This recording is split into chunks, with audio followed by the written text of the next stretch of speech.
I went back to primary school yesterday as a pupil again, and this morning I've got the job of getting the elements of going back to primary school, being taught by children, homelessness, my role as mayor, and children being involved somehow in my cabinet. We'll talk more after this.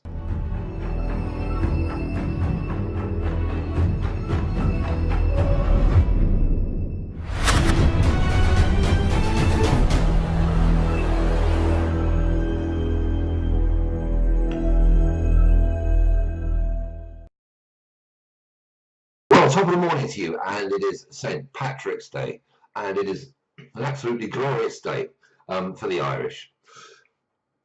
As I said in my intro, I went back to primary school yesterday, and I was taught by primary school children. Fascinating. And this morning I've got the job of sort of taking that element together with homelessness and health and social care issues and wisdom, my role as mayor, and including children somehow in my cabinet. And that's why I need your help. I'm going to be able to sort of knit it all together so that when I'm finished, where I start goes full circle and comes back round again. And it's going to start with my own story of homelessness. When I was out there on the streets many, many years ago, in hostels, night shelters, many, many days and nights in these places. And I was always... What's the word I'm looking for? The word I'm looking for is drawn towards the guys who had been on the streets for years, and not like it is now. There's none, there's no class A addiction stuff and serious alcohol and all the rest of it. Yes, in those days there were a few guys who had alcohol issues, but most were just homeless, and that they lived permanently in the shelters that they were in, or they travelled around, and I was always drawn to these men because of their wisdom and their experience of life. And they were in a fairly unique position, being that, like if you want to watch a football match, you don't stand in the middle of the field. You stand on the side and watch the whole game, everything that's going on, and then draw your own conclusions and debates or whatever from that.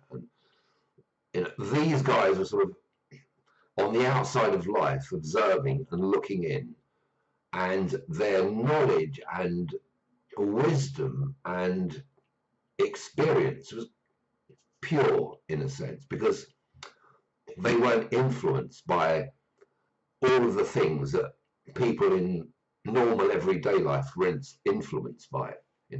They would just sit and observe and make mental notes and have their little observations. And I'm fascinated by these guys. I would spend more time sitting talking with those guys than anything else, because I was absorbing all of this knowledge, this fantastic learning. And for all the time that I was homeless, which I don't have anything negative to say about now, it was a wonderful experience. And it's nothing like it is now. There aren't the pressures that people have to face now. Very different world.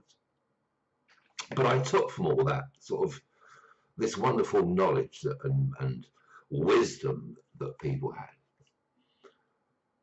And then I find myself, all these years on, in Totterdown last night, at a husting organised by Totterdown residents and Simon Hobeck and his colleagues, and I was drawn to that for one reason only. It was the way it was run. It was the way it was presented as being organised. Because when I was agent for Michael Frost, here in Bristol a couple of years ago, and we had to go to where did we go? A husting down on the harbour side, and I sat as a member of the audience, sort of looking at all the candidates on the stage. And I'm sitting there looking at everything that's going on, and in my mind, something is saying to me, look, this isn't right. This is just not right, the way that this is done. Because the more I sat there, the more I thought, this is absolutely wrong. Because tradition, legacy, is that you have the candidates, sitting on a stage and behind a table, and tables I don't like anyway, and I did this last night in Totterdown.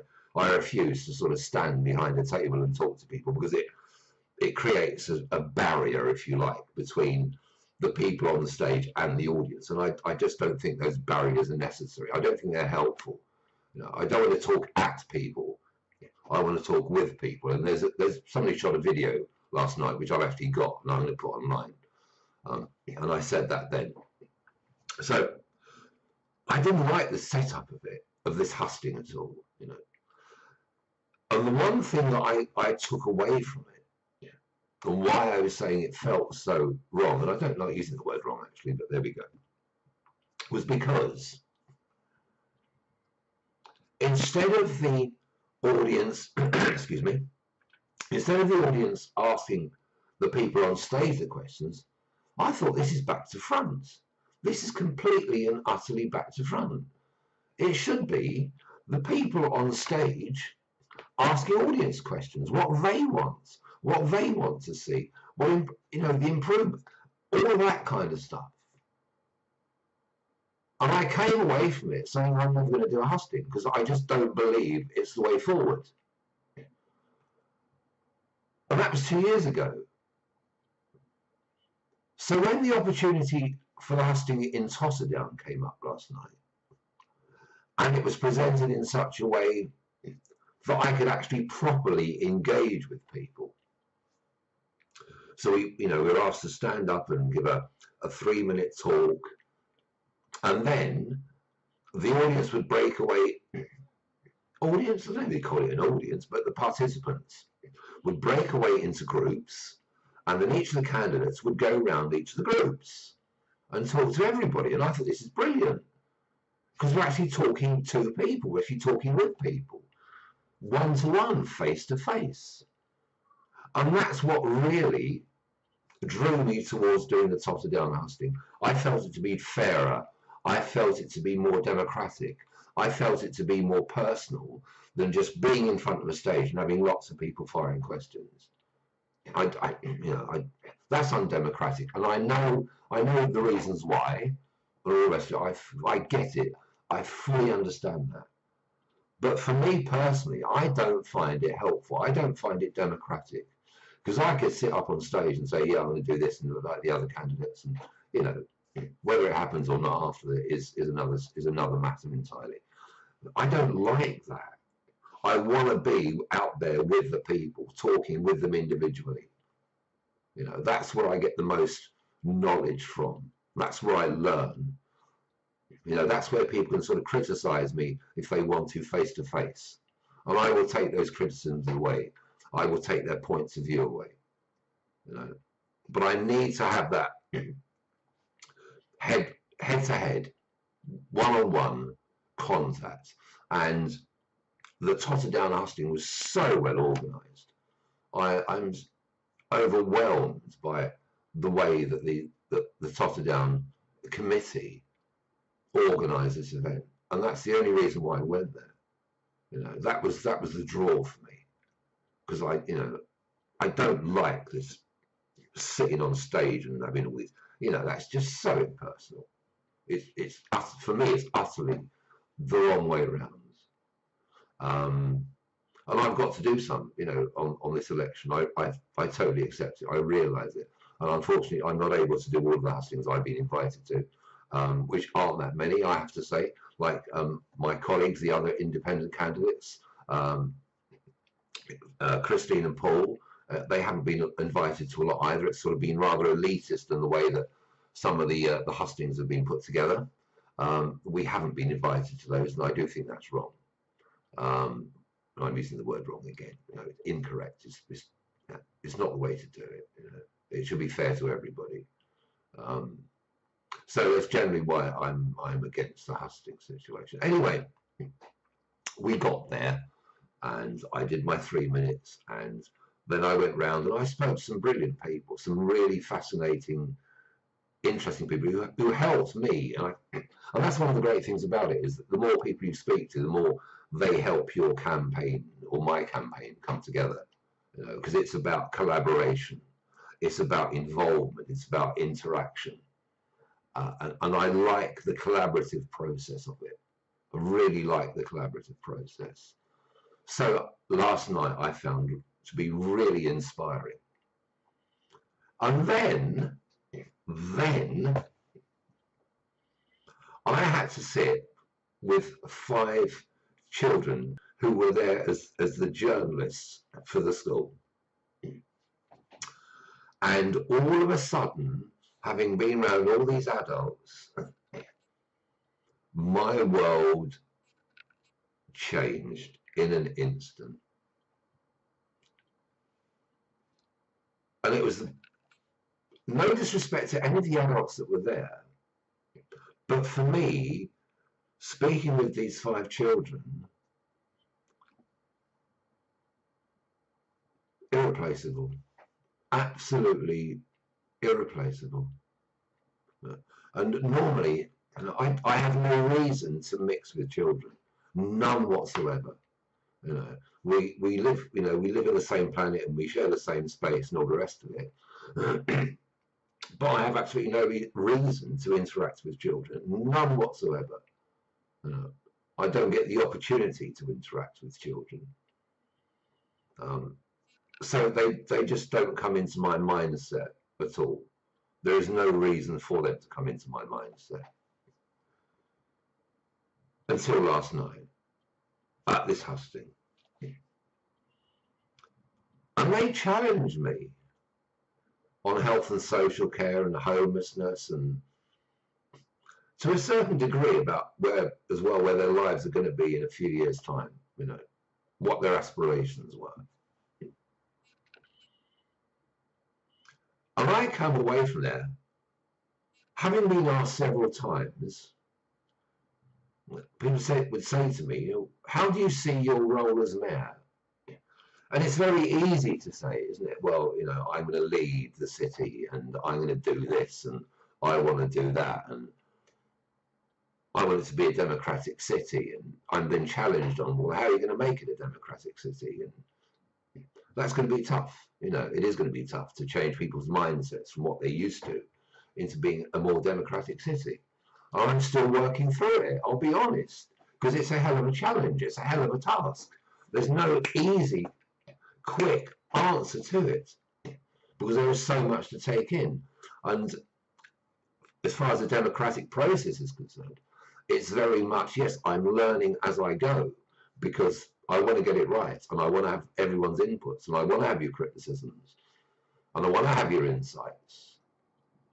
No, that's really important to the process. It's the collaborative working of it. That it's not just about me, it's about people feeding into me, their ideas, their aspirations, their inspirations, their insights, everything about it. So that when we do it, we get it absolutely right. But anyway, we're getting to these children. And after last night, adults aside, all due respect, I would just like to do a whole run of hustings with primary school children and junior school, wherever. Is it junior school? This is why I'm out of touch. But I would like to do that now, having been there last night, because their judgments, their opinions and their ideas don't have the baggage that us adults have. We're emotional about certain things and passionate on those things, and you get it. I'm the same, absolutely the same. But suddenly faced with 5 children who don't have that kind of baggage, who are quite innocently, not naively, but pleasantly innocent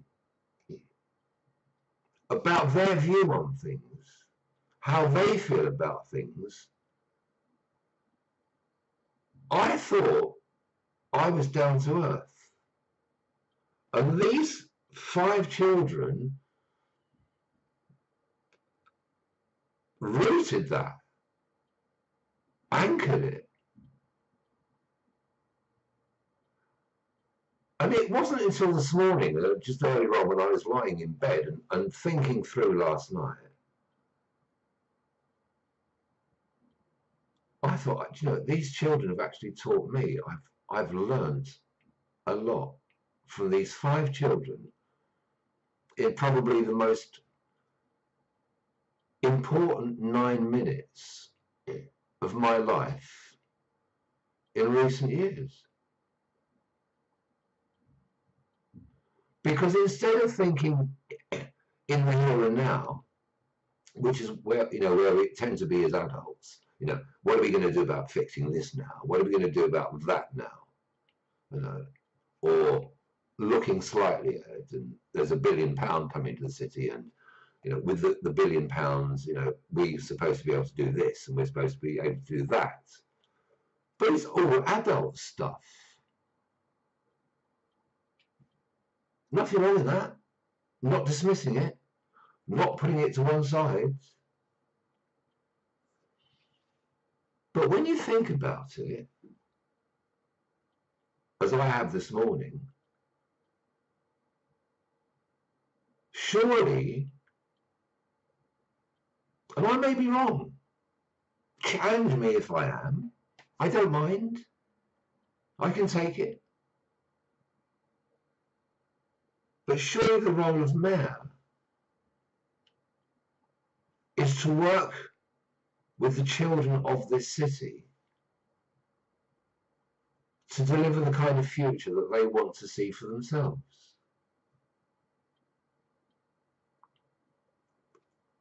And once we've got that telescope view of what they want to see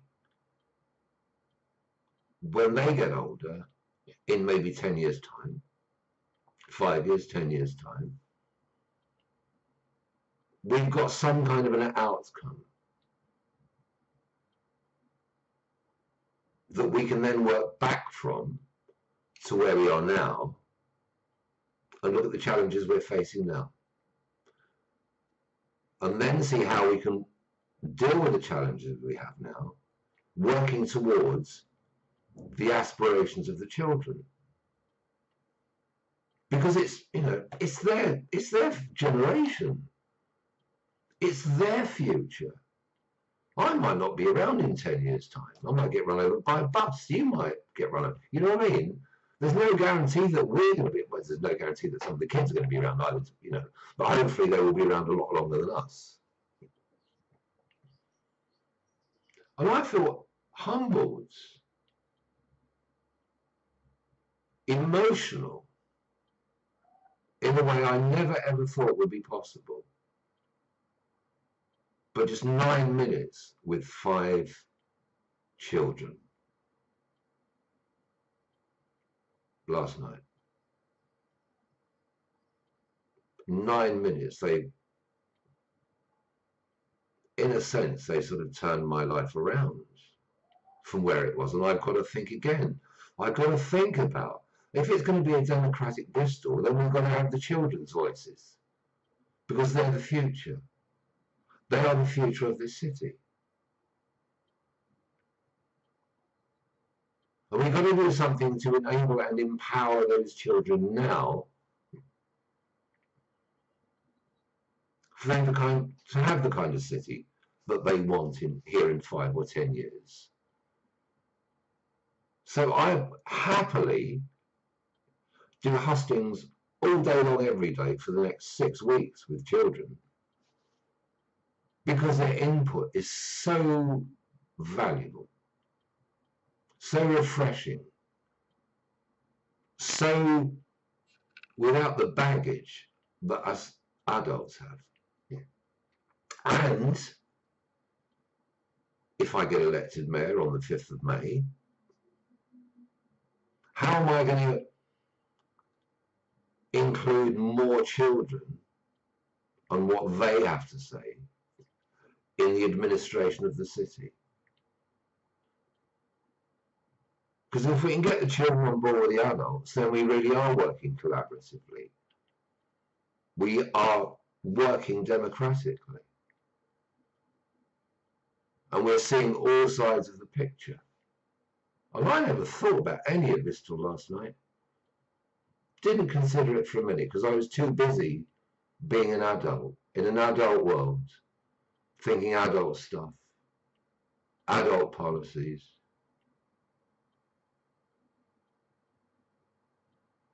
And this morning I've got to think again.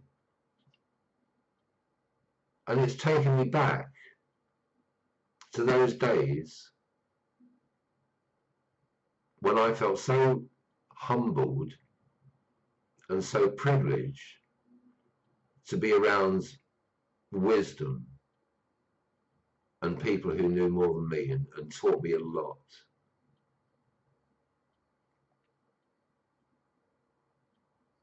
And I never ever thought I'd go back to primary school again, let alone being taught by children. But last night I was. And it opened my eyes to what being a mayor of this city is actually all about. And it's not so much concentrating on the now and the quick fixes.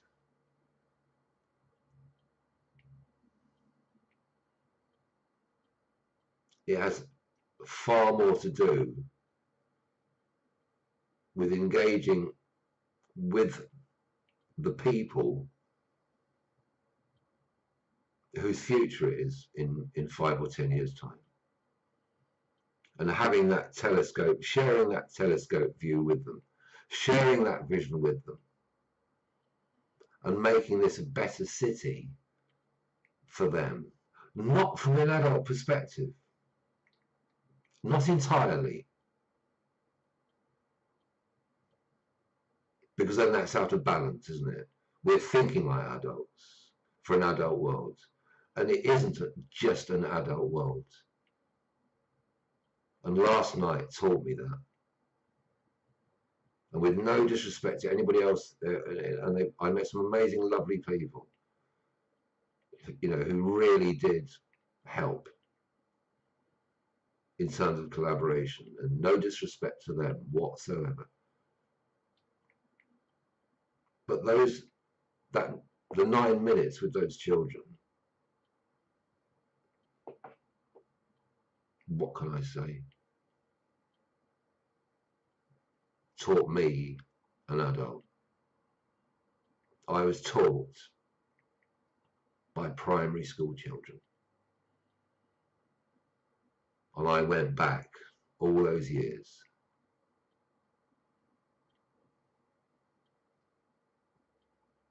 To when I was taught by other people who had an outside look at the world, as pretty much the children do.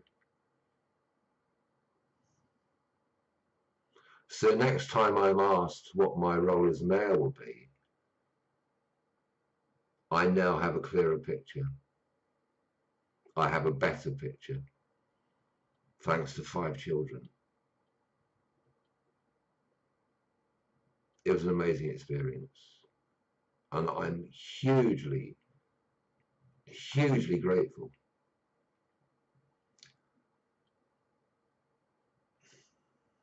To have them as my teachers. Well,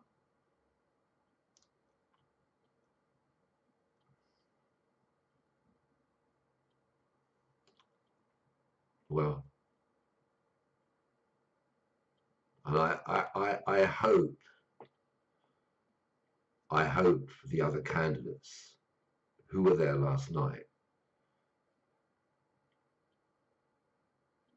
somehow have that same view. Because, yeah, it impacted me in a very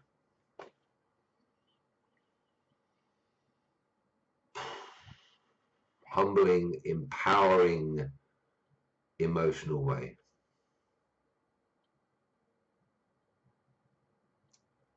Now I can see what the role of mayor is, and that is to listen to the kids, to listen to the children, and use their vision of the future